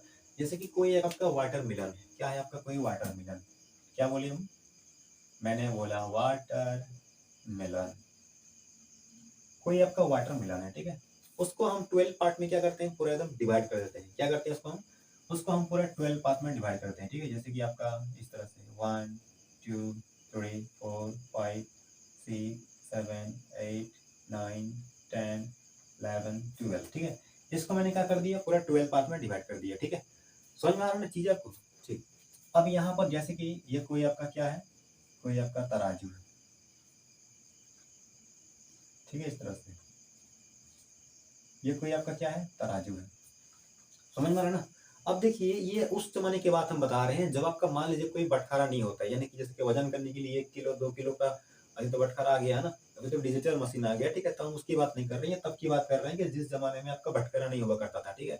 तो उस टाइम में लोग क्या करते थे, किसी भी दूसरे ऑब्जेक्ट के साथ में कंपेयर करके सामान को देते थे, ठीक है। जैसे कोई पत्थर ले लेता था, ठीक है, कोई ईटा ले लिया, कोई कुछ ले लिया, कोई कुछ ले लिया, ठीक है। इस तरह से पहले जब हुआ करता था, तो मैंने जस्ट एग्जांपल लिया कि जैसे कि ये जो वाटरमेलन है, मान लीजिए कि ये क्या है आपका कार्बन 12 है, ठीक है। और मैंने इस क्या कर दिया, वाटरमेलन को 12 पार्ट में डिवाइड कर दिया, ठीक है। तो जो 12 पार्ट में अगर हम डिवाइड कर देंगे तो जो आपका एक जो पार्ट होगा वो कितना होगा, तो 1/12 होगा, मतलब 12 का एक पार्ट, ठीक है।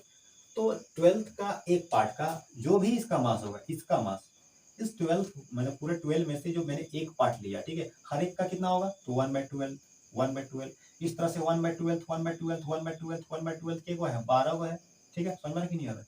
तो जो आपका 1/12 मैंने लिया, ठीक है ना। तो उस 1/12 का जो एक एटम का जो मास होगा, ठीक है ना, उसी को हम लोग बोलते हैं एटॉमिक मास या एटॉमिक मास यूनिट, ठीक है। फिर से बोल रहे हैं आपको, ठीक है। देखिए क्या बोल रहे हैं कि देखिए कार्बन 12 का जो 1/12 का एक एटम का जो मास होगा, ठीक है ना, हम लोग उसको क्या बोलेंगे, एटॉमिक मास यूनिट, क्या बोलेंगे, एटॉमिक मास यूनिट या तो एटॉमिक मास, ठीक है, समझ में आ गया ना। तो ये चीजें आपको यहाँ पर भी क्या समझ में है, जैसे कि मैंने यहाँ पर कि एक और मैंने क्या किया, जैसे कि हमारे 12 पीस में डिवाइड कर दिया, ठीक है। अब अगर मैंने इसको 12 पीस में डिवाइड कर दिया, अगर मैंने उसमें एक पीस ले लिया, ठीक है, एक पीस ले लिया, और मैं जैसे कि यहाँ पर किसी को मैं आलू दे रहा हूँ, ठीक है, एग्जाम्पल के लिए क्या दे रहा हूँ, मैं आलू दे रहा हूँ, ठीक है, आलू यानी कि पोटैटो, ठीक है, आलू पोटैटो, ठीक है ना। तो जैसे कि मान लीजिए मैं अगर किसी को आलू दे रहा हूँ, ठीक है ना, तो अगर ये इस टाइप का मैंने 2 गो टुकड़ा अगर मैंने रख दिया, ठीक है, तो 2 गो टुकड़ा मैंने रख दिया अगर यहाँ पर इस तरह से, तो मैं बोलूंगा कि भाई 2 यूनिट आलू हो गया, कितना हो गया, 2 यूनिट आलू, ठीक है ना, मतलब 2 यूनिट पोटैटो, मतलब दो दो से रिलेटिव हुआ, माने 2 गो के बराबर हुआ, ये आलू कितना के बराबर हुआ, ये 2 के बराबर हो गया, ठीक है। अगर मैंने इस तरह से मैंने मान लीजिए टोटल कितना गो ले लिया, अगर मैंने 4 गो ले लिया, क्या गो ले लिया, 4 को ले लिया, ठीक है। तो ये कितना हो जाएगा, 4 यू हो गया, माने कि 4 यूनिट हो गया आपका, ठीक है ना। और आपका जो 4 यूनिट होता है वो क्या होता है आपका, किसका मास होता है, हीलियम का मास होता है, ठीक है। अब जैसे कि मान लीजिए एगो मैंने लिया, जब मैंने एगो लिया था, ठीक है, तो उसका मास कितना हुआ, 1 यूनिट, ठीक है। ये किसका मास होता है, हाइड्रोजन का मास होता है, ठीक है। मतलब ये हुआ कि अगर आप कार्बन 12 को, ठीक है, अगर आप कार्बन 12 को 12th पार्ट डिवाइड कर देंगे, तो उसमें से जो एक पार्ट लेंगे, ठीक है, एक पार्ट लेंगे, यानी कि उस एक पार्ट का जो 1 एटम होगा, उसका अगर मास कीजिएगा ना तो हाइड्रोजन का मास निकल जाएगा, ठीक है ना। मतलब एगो टुकड़ा, इस तरबूज का वाटरमेलन का जो एगो टुकड़ा है, मतलब कार्बन 12 का जो एगो टुकड़ा है, ठीक है ना, उस एगो टुकड़ा जो है ना का जो मास होगा वो एक हाइड्रोजन का मास के बराबर होगा, ठीक है। कोई पूछेगा भाई कि हाइड्रोजन का मास कितना होगा, तो जितना कार्बन 12 का एक एटम का जितना मास होगा वही आपका क्या होगा, हाइड्रोजन का मास होता है। इसीलिए इसका मास को लिया जाता है 1 यू, यानी कि 1 यूनिट। मतलब ये हुआ कि जो हाइड्रोजन का जो मास होता है ये आपका कार्बन 12 का 1 एटम से 1 टाइम्स होता है, कितना होता है आपका, 1 टाइम्स, ठीक है। अगर हम हीलियम की बात करें, तो हीलियम का मास जिस तरह से कि आपका 4 यूनिट होता है, ठीक है। अगर हीलियम का मास 4 यूनिट होता है तो इसका मतलब ये हुआ कि जो कार्बन 12 का जो 1/12 है, इस 1/12 का इसकी तरह कम 4 को क्या है, इस 12 का 4 अगर 4 एटम अगर हम यहाँ पर क्या करेंगे, चढ़ाएंगे, लोड करेंगे, तो उस हीलियम के मास के बराबर हो जाएगा, ठीक है। अब इसके साथ समझते हैं कि वाटरमेलन के साथ में कि अगर हम 4 गो वाटरमेलन यहाँ का टुकड़ा अगर यहाँ पर चढ़ा देंगे, मतलब 4 गो 1/12 अगर हम चढ़ा दिए, तो क्या होगा, वो हीलियम का मास के बराबर हो जाएगा, ठीक है ना। यानी कि हीलियम का मास जो होता है आपका, वो कार्बन 12 का जो मास होता है 1/12 से वो 4 टाइम्स होता है, 4 गुना होता है, माने 4 गो के वो बराबर है वो। ये 4 गो है, वो 1 गो है, तो 4 गो का बराबर हुआ ना, वो तो 4 गुना हो गया, ठीक है।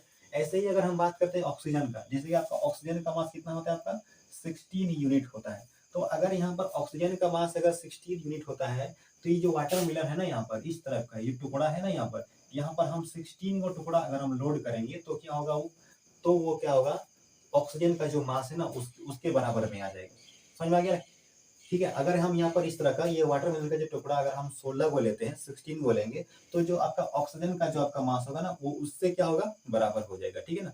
तो उसी तरह से अगर हम 1/12 का जो कार्बन 12 का जो 1/12 है, ठीक है, उस टाइप का 1/12 अगर हम यहाँ पर 16 को लेते हैं, ठीक है, 16 को एटम लेते हैं, तो क्या होगा, इस ऑक्सीजन के बराबर हो जाएगा। इसीलिए आपका क्या होता है, ऑक्सीजन का मास आपका 16 यूनिट होता है, ठीक है। चलिए अब हम समझते हैं, जैसे कि मान लीजिए कि कैल्शियम का मास कितना होता है, ठीक है। तो मैंने क्या किया, ये टुकड़ा रखा मैंने, चलिए ये गो रखा, एक तरफ क्या रखा मैंने, टुकड़ा रखा, एक तरफ मैंने क्या रखा, एक तरफ कैल्शियम रख दिया भाई, क्या रख दिया एक तरफ में, कैल्शियम रख दिए, ठीक है। अब यहाँ पर क्या कर रहे हैं, लोड कर रहे हैं, एक गो लोड किए, दो गो लोड किए, 3 गो, 4 गो, 5 गो, 6 गो, 7 गो, 8 गो, 9 गो, 10 गो, 11, 12, 13, 14, 15, 16, 20 गो लोड कर दिए, कुछ भी फर्क नहीं पड़ रहा है, मतलब बराबरी पे नहीं आ रहा, ठीक है, एकदम पूरा डाउन मार दिया इस तरह से, ठीक है। चलिए 25 हो गया, 30 हो गया, 32, 35, 36, 38, 39 हो गया, अब कुछ हो रहा है, ठीक है, धीरे धीरे करके 40 हो गया, ठीक है। जब आपका क्या हो गया, 40 हो गया, यानी कि जब 40 को हम क्या कर दिए, ये टुकड़ा यहाँ पर लोड कर दिए, ठीक है। जब हम यहाँ पर 40 को टुकड़ा हम लोड कर दिए, तो ये क्या हो गया, बराबर हो गया, क्या हो गया, ये बराबर हो गया, ठीक है। तो जब 40 को टुकड़ा, पहले ऐसे था ये, ठीक है, अब जब 40 को टुकड़ा में ये बराबर बराबर हो गया, मतलब ये हुआ कि कैल्शियम जो है 40 को इधर चढ़ाने से क्या हुआ, मतलब 40 को चढ़ाने से ये कैल्शियम इक्वल हो गया, बराबर हो गया, इसीलिए इसका मास होता है 40 यूनिट। क्या होता है कैल्शियम का मास, 40 यूनिट। मतलब ये हुआ कि ये 40 गो टुकड़ा के बराबर है, ये अकेला, और इधर 40 को लेंगे तो जाके इसका क्या होगा, बराबर होगा, ठीक है ना। उसी तरह से अब हम समझते हैं 1/12 से कि 1/12 जो है कार्बन का 1 एटम, ठीक है, इस टाइप का अगर हम 40 को लेते हैं तो कैल्शियम से वो क्या होगा, बराबर हो जाएगा, ठीक है ना। ये होता है आपका एटॉमिक मास। ये एटॉमिक मास यूनिट शॉर्ट में लिखते हैं AMU, या तो यहाँ पर यू लिखते हैं, ठीक है ना।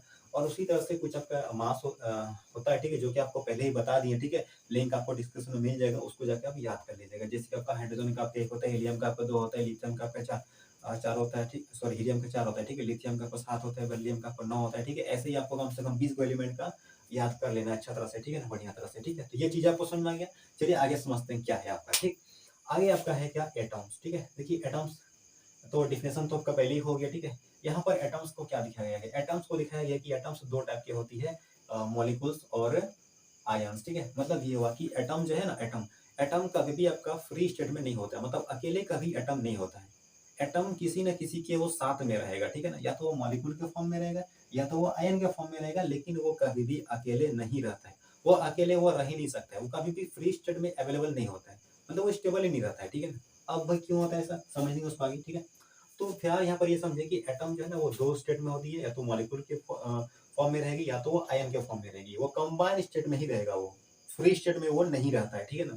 तो चलिए समझते हैं मॉलिक्यूल के बारे में पहले कि मॉलिक्यूल क्या होता है। तो कह रहा है कि व्हेन द टू और मोर atom combine chemically it is called the molecule. जब भी आपका क्या करेगी, दो या दो से ज्यादा एटम आपस में जुड़ेगी, कंबाइन करेगी और केमिकली कंबाइन करेगी। देखिए मॉलिक्यूल को बनाने के लिए एटम को केमिकली कंबाइन होना पड़ेगा। ऐसा नहीं कि जैसे कि मैंने ये क्या कर दिया, इसको कंबाइन कर दिया, भाई ये क्या है, ये मार्कर है, मैंने कंबाइन कर दिया, तो क्या यहाँ पर कंपाउंड बन गया, मॉलिक्यूल बन गया, नहीं। यहाँ पर मैंने फिजिकली किया, इसको कंबाइन किया मैंने फिजिकली, ठीक है, केमिकली नहीं किया, ठीक है। तो अगर आपका एटम क्या करेगी, केमिकली आपस में कंबाइन करेगी, ठीक है, तो जो बनेगा उससे उससे मॉलिक्यूल बनेगा। क्या बनेगा उससे, मॉलिक्यूल, ठीक है। यानी कि जब आपका दो या दो से ज्यादा अधिक परमाणु एटम आपस में जुड़ती है तो उससे क्या बनती है, मॉलिक्यूल बनती है, ठीक है। ये तो चीजें आपको समझ में आएंगी। फॉर एग्जांपल जैसे कि आपका H2O2 N2 H2O CO2 NH3 etcetera, ठीक है। मतलब ये हुआ कि जैसे कि यहाँ पर दो H आपस में कंबाइन किया, ठीक है, जब आपका H और O, सॉरी, दो को H मिल गया तो H2 बन गया। ऐसे ही अगर दो को मिल गया तो O2 बन गया, N मिल गया तो N2 हो गया, ठीक है। H और O मिला तो H2O बन गया, C और O मिला तो CO2 हुआ, N और H मिला तो NH3 हुआ, एटसेट्रा, ठीक है। इस तरह से क्या हुआ आपका कि जब भी आपका कोई भी दो या दो से अधिक एटम कंबाइन करेगी तो उससे क्या बनती है, मॉलिक्यूल। याद हो गया होगा आपको, ठीक है। अगर कहीं पे दिक्कत हो रहा है तो कमेंट कीजिएगा, ठीक है ना, मैं इसको और अच्छे से समझाने की कोशिश करूंगा। आगे क्या दिया देखिए, आगे ये जो आपका मॉलिक्यूल है इसको भी अगेन इसको टू पार्ट में डिवाइड किया गया है। आपका एक मॉलिक्यूल ऑफ एलिमेंट और एक आपका है मॉलिक्यूल ऑफ कंपाउंड, यानी कि ये क्या है, मॉलिक्यूल ऑफ एलिमेंट यानी कि तत्वों के अणु, और ये हो गया आपका यौगिक के अणु। ठीक है, देखिए मॉलिक्यूल्स ऑफ एलिमेंट में क्या कहा जा रहा है कि जब when two or more same type of atom combine chemically it is called the molecule of element। ठीक है, मतलब कहा जा रहा है कि जब आपका दो या दो से अधिक आपके एटम तो कंबाइन करेगा ही, लेकिन same type of atom combine करेगा, मतलब एक ही जैसे एटम कंबाइन करेगा, अलग अलग एटम कंबाइन नहीं करेगा। अगर एक टाइप का एटम कंबाइन करेगा तो उसको बोलेंगे मॉलिक्यूल्स ऑफ एलिमेंट। ठीक है, फॉर एग्जांपल जैसे कि आपका H2O2, दो बार H2 लिख दिए, N2 कर देते हैं एक बार, H2 N2 O2 Cl2 Br2 F2। ठीक है, ऐसे करके बहुत सारा होता है। ठीक है, तो अगर देखिए इसमें क्या है, same type of atom combine है आपका, जैसे कि यहाँ पर दो H कंबाइन किया H2 बन गया, यहाँ पर दो N कंबाइन किया N2 बन गया, दो ठो O कंबाइन किया O2 बन गया, Cl दो ठो कंबाइन किया Cl2 बन गया। मतलब ये हुआ कि अगर आपका सेम टाइप ऑफ एटम दो को हो सकता है, दो को से ज्यादा भी हो सकता है। जैसे फॉर एग्जाम्पल जैसे कि आपका हो गया, यहाँ पे लेते हैं और एक एग्जाम्पल लेते हैं हम ओजोन का लेते हैं O3। ठीक है, समझ में कि नहीं है, तो इस तरह से दो या दो से अधिक अगर आपका सेम, ठीक है ना, सेम अगर क्या करेगा आपका सेम एटम कंबाइन करेगा तो उसको बोलेंगे मॉलिक्यूल ऑफ एलिमेंट। ठीक है ना, ये तो समझ में आ गया। अब आगे क्या है आपका मॉलिक्यूल ऑफ कंपाउंड। ठीक है, मॉलिक्यूल ऑफ कंपाउंड में क्या है कि व्हेन टू और more different types of molecules लिख दिया है, यहाँ पर गलत हो गया, यहाँ पे एटम होगा। ठीक है, when two or more different types of atoms combine chemically it is called the molecule of compound। मतलब ये हुआ कि जब आपका दो या दो से अधिक अलग अलग टाइप का एटम्स कंबाइन करेगी, ठीक है, डिफरेंट एलिमेंट्स अगर सॉरी एटम्स आपस में अगर कंबाइन करेगी तो उसको बोलेंगे molecules of compound. For example जैसे कि H2O CO2 NH3। ठीक है, यहाँ पर देखिए कि यहाँ पर एक N आया, सॉरी H आया और एक O आया, तो ये अलग अलग हो गया, डिफरेंट हो गया। तो H हुआ O अलग अलग हो गया, तो यहाँ पर भी क्या बना आपका मॉलिक्यूल बना, लेकिन ये मॉलिक्यूल ऑफ कंपाउंड हो गया। यहाँ पर सिर्फ H था, वो भी मॉलिक्यूल है लेकिन मॉलिक्यूल ऑफ एलिमेंट है। ठीक है, दूसरा एग्जांपल C और O, C अलग हो गया, कार्बन हो गया, O ऑक्सीजन हो गया। ठीक है, तो अलग अलग यहाँ पर एटम कंबाइन किया तो क्या बन गया, मॉलिक्यूल तो बना है लेकिन मॉलिक्यूल ऑफ कंपाउंड बना। सेम दैट यहाँ पर भी क्या बना, NH3 भी मॉलिक्यूल ऑफ कंपाउंड। ठीक है ना, आई होप आपको समझ में आ गया होगा। ठीक है, याद रखिएगा कि आपका कोई भी एटम अगर कंबाइन कर गया तो उससे मॉलिक्यूल बन गया, अगर सेम टाइप का किया तो मॉलिक्यूल ऑफ एलिमेंट हो जाएगा, अलग अलग कंबाइन किया तो मॉलिक्यूल ऑफ कंपाउंड हो जाएगा। ठीक है ना, आई होप मैंने बहुत ही अच्छा मतलब इजी वे में समझाने की कोशिश किया हूँ। ठीक है, अगर आपको फिर भी कहीं पर कोई अगर आपको दिक्कत हुआ, ठीक है, तो कमेंट सेक्शन में जाके कमेंट कीजिए, मैं हो सके तो उसको और अच्छा से बढ़िया तरह से मैं आपको समझाने की कोशिश करूंगा। ठीक है ना, तो चलिए आगे बढ़ते हैं। देखिए आयन क्या होता है, आयन आपका देखिए दो टाइप के होती है। ठीक है ना, आयन आपका दो टाइप की होती है, कैटायन और एनायन। एनायन वो होता है जो आपका नेगेटिव होता है, और कैटायन वो होता है जो आपका पॉजिटिव चार्ज होता है। ठीक है ना, देखिए जितना भी आपका मेटल होता है वो और जितना भी नॉन मेटल होता है, ठीक है, वो दोनों में क्या होता है आपका चार्ज होता है। आपका जितना जो आपका मेटल है उसमें आपका पॉजिटिव चार्ज होता है यानी कि वो कैटायन हो गया, और जो आपका नॉन मेटल होता है वो उसमें आपका नेगेटिव चार्ज होता है यानी कि वो आपका एनायन हो गया। ठीक है, तो वो क्या हो गया, एक आयन का एग्जाम्पल हो गया। ठीक है, जैसे कि यहाँ पर मैंने कंपाउंड लिया है NaCl, तो यहाँ पर Na क्या है आपका पॉजिटिव चार्ज है, ठीक है, Na प्लस है, और Cl क्या है पर नेगेटिव चार्ज है Cl माइनस। ठीक है, तो ये क्या हो गया, एक आयन का एग्जांपल हो गया। ठीक है, फॉर एग्जांपल जैसे कि Na plus Mg2 plus O2 minus Cl minus NH4 plus SO4 minus. ठीक है, एक्सेट्रा एक्सेट्रा। ठीक है, चलिए उसके बाद देखिए जैसे कि कैटायन क्या हो गया, those substance which contain positive charge are called cation, यानी कि ऐसे ऐसे चीज जो आपका क्या हो, जो पॉजिटिव चार्ज जिसके पास होता है उसको हम कैटायन बोलते हैं। जैसे कि आपका हो गया Na plus Mg2 plus NH4 plus. ठीक है, तो ये सब जो यहाँ पर एग्जांपल दिए है ना, इसमें पॉजिटिव चार्ज है, तो जिसमें पॉजिटिव चार्ज होगा उसको हम लोग क्या बोलेंगे, उसको कैटायन बोलेंगे। कैटायन माने कि पॉजिटिव चार्ज। ठीक है, क्लियर है। उसके बाद एनायन क्या है, तो those substance which contain negative charge are called anion, यानी कि ऐसा चीज जिसमें आपका क्या हो, नेगेटिव चार्ज हो, उसे हम क्या कहते हैं, उसे हम एनायन बोलते हैं, यानी कि नेगेटिव चार्ज कहते हैं। ठीक है ना, फॉर एग्जांपल जैसे कि O2 minus Cl minus Br minus OH minus SO4 minus etcetera etcetera etcetera. ठीक है, तो ये चीज आपको समझ में आ गया। ठीक है, ठीक है ना, तो मेटल और नॉन मेटल से जो कंपाउंड बनती है ना, वो आयन का एग्जाम्पल हो गया, वो आयनिक कंपाउंड होता है। ठीक है ना, चलिए समझ में तो आ ही गया होगा। ठीक है, अगर आपको फिर ये डिटेल में अगर आपको चाहिए, आपको समझना है कि आपको आयन किस तरह से बनता है, ठीक है, आयन हम लोग कैसे बनाते हैं, आखिर किसी का पॉजिटिव आयन किस तरह से बनता है और नेगेटिव आयन किस तरह से बनता है। ठीक है, अगर आपका थोड़ा डिटेल में अगर उसका भी वीडियो चाहिए, ठीक है, तो उसके भी कमेंट कर दीजिए। ठीक है, मैं उसके लिए भी आपको जो है ना वीडियो बना करके दूंगा, या तो मेरा प्रीवियस वीडियो देख लीजिएगा। ठीक है ना, पहले से ही कुछ आयन का वीडियो मेरा पड़ा हुआ है। ठीक है, वो सब भी आपको लिंक जो है ना डिस्क्रिप्शन में मिल जाएगा, वो सब भी देख के थोड़ा मोड़ा आपको समझ में और आ जाएगा। ठीक है ना, चलिए आगे हम समझते हैं क्या बोला जा रहा है कि केमिकल फार्मूला। ठीक है, केमिकल फार्मूला क्या होता है। ठीक है, तो कह रहा है कि chemical formula of A compound is the symbolic representation of its composition. मतलब ये हुआ, इसको हिंदी में क्या बोलते हैं, रासायनिक सूत्र। तो रासायनिक सूत्र क्या होता है, तो रासायनिक सूत्र किसी भी कंपाउंड का जो भी कंपोजिशन है उसमें, कौन कौन सा कंपोजिशन है उसमें, तो उसी का रिप्रेजेंटेशन को शो करेगा। फॉर एग्जांपल जैसे कि मैंने वाटर ले लिया, तो वाटर का जैसे कि मैंने लिख दिया H2O, तो H2O जो है ना, ये क्या है, आपका केमिकल फॉर्मूला है, यानी कि रासायनिक सूत्र है। तो जल का रासायनिक सूत्र आपका H2O हो गया। तो H2O में ये समझ में आ रहा है कि यहाँ पर जो कंपोजिशन है, कंपोजिशन का मतलब जैसे कि वाटर में कौन कौन सी चीजें आपस में जुड़ा हुआ है, तो हाइड्रोजन है और ऑक्सीजन है। तो ये जो हाइड्रोजन और ऑक्सीजन को ये शो कर रहा है, ठीक है, तो यही आपका हो गया केमिकल फॉर्मूला। जब हम सिर्फ बात करेंगे वाटर, तो वाटर में पता नहीं चल रहा है कि आपका कौन कौन सी चीजें आपका मिला हुआ है, यानी कि कौन कौन सा कंपोजिशन है। लेकिन अगर हम H2O लिख देंगे तो इससे ये क्लियर हो गया कि यहाँ पर H है और O है।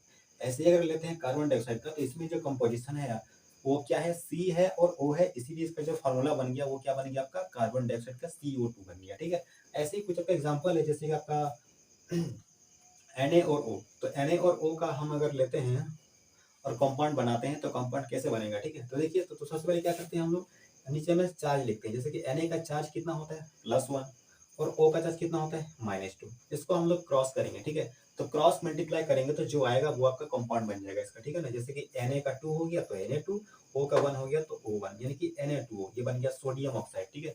तो सोडियम ऑक्साइड में क्या पता चल रहा है कि सोडियम और ऑक्सीजन है। ऐसे ही एल्यूमिनियम का 3 हो गया, ऑक्सीजन का 2 हो गया, क्रॉस करते हैं तो Al2O3 हो गया, ये हो गया एल्यूमिनियम ऑक्साइड, ठीक है। NH4 का हो गया अमोनियम हो गया +1, OH का हाइड्रोक्साइड होता है -1, तो हो गया NH4 का 1 मतलब NH4, OH का 1 मतलब OH, तो फाइनली बन गया NH4OH, यानी कि अमोनियम हाइड्रोक्साइड, ठीक है। तो इस तरह से हम लोग किसी भी केमिकल फार्मूला को लिखते हैं, ठीक है ना। अगर आपको डिटेल में इसका भी वीडियो चाहिए तो इसका भी आपका प्रीवियस वीडियो पहले से बना हुआ है, ठीक है। अगर आप उसको नहीं देखें तो जा करके देख लीजिएगा, लिंक आपको डिस्क्रिप्शन में इसका भी मिल जाएगा, ठीक है ना। तो चलिए अब इसके बाद हम आगे बढ़ते हैं। चलिए, अब है आपका मॉलिक्यूलर मास, ठीक है। इसको हिंदी में कहते हैं आणविक द्रव्यमान। क्या कहते हैं इसको, आणविक द्रव्यमान, ठीक है। देखिए मॉलिक्यूलर मास क्या होता है, कह रहा है कि the molecular mass of a substance is the sum of the atomic masses of all the atom in a molecule of the substance, ठीक है। मतलब ये हुआ कि कोई भी आपका क्या है, मॉलिक्यूल है, ठीक है। तो उस मॉलिक्यूल में आपका जितना भी आपका क्या होगा, एटम होगा, ठीक है। सारा एटम का एटॉमिक मास को आप जोड़ दीजिए, जोड़ करके जो भी आपका आएगा वही आपका क्या होगा, मॉलिक्यूलर मास आपका होगा, ठीक है। फॉर एग्जांपल जैसे कि हम मॉलिक्यूल लेते हैं, जैसे कि मैंने ले लिया H2O, क्या ले लिया मैंने, H2O ले लिया, ठीक है। तो H2O का अगर हम इसका मॉलिक्यूलर मास निकालते हैं तो इसमें एटम क्या है, H है, ठीक है। H × 2 और प्लस एक O है, ठीक है। क्या करना है, सबको हमको आपस में जोड़ देना है। H का मास आपका 1 होता है, तो 1 × 2 हो गया, और प्लस O का मास 16 होता है, तो 2 + 16 ये हो गया आपका 18 यूनिट्स, निकल गया आपका H2O का मास, ठीक है।